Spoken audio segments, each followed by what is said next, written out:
Welcome back mga teknik sa aking YouTube channel. May panibago na naman akong idea sa inyong ibibigay.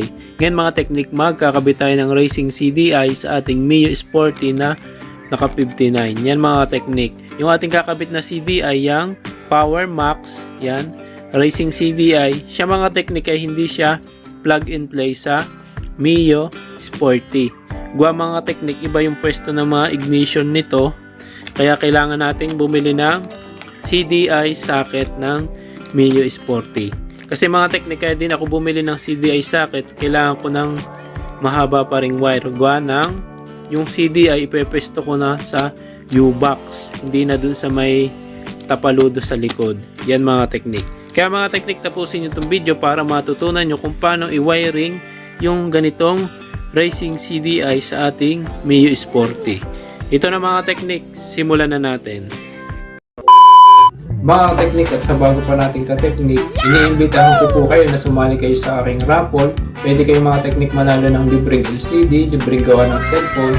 Mga teknik, ang gagawin nyo lang ay magko-comment kayo kung anong problema ng cellphone nyo at kung anong kailangan ng LCD. Pagka napili kayo mga teknik doon sa ating raffle, pwede na kayong manalo ng libreng LCD at libreng gawa ng cellphone.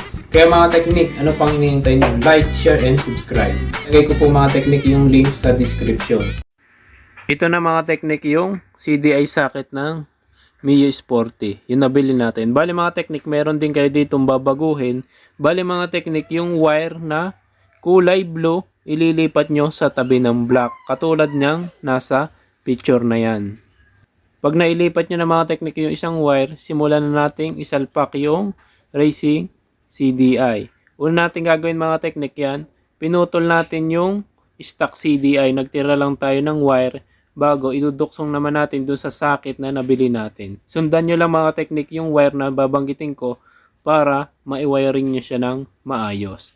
Una mga teknik, dito tayo sa brown. Yan, galing sa wiring ng ating stock CDI. I-connect nyo lang siya dito sa white, dun sa nabili nating socket. Bago ito naman mga teknik, yung white na may lining na red, i-connect nyo naman dun sa green. Bago yung black, doon naman sa blue. Bago yung white, doon naman sa black. Bago yung orange, doon naman sa red. Yan mga teknik. Makikita nyo naman sa video na yan kung paano natin siya kinonek. Sundan nyo lamang para hindi na kayo malito. Sunod mga teknik, start na natin.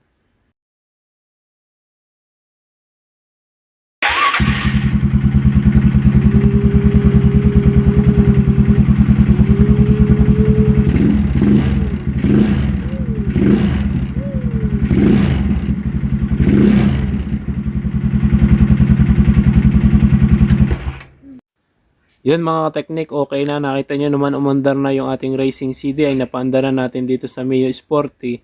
Sunod na natin gagawin dyan mga teknik yan. Lalagyan na natin siya ng tape para ayusin nyo lang yung pagkadukso ng wire. Kasi kaya medyo nilabas ko na yung CD ay para madali kung sakaling ating i-check na dito na lang sa may U-box yan. Lalagyan na lang natin siya ng tape bago.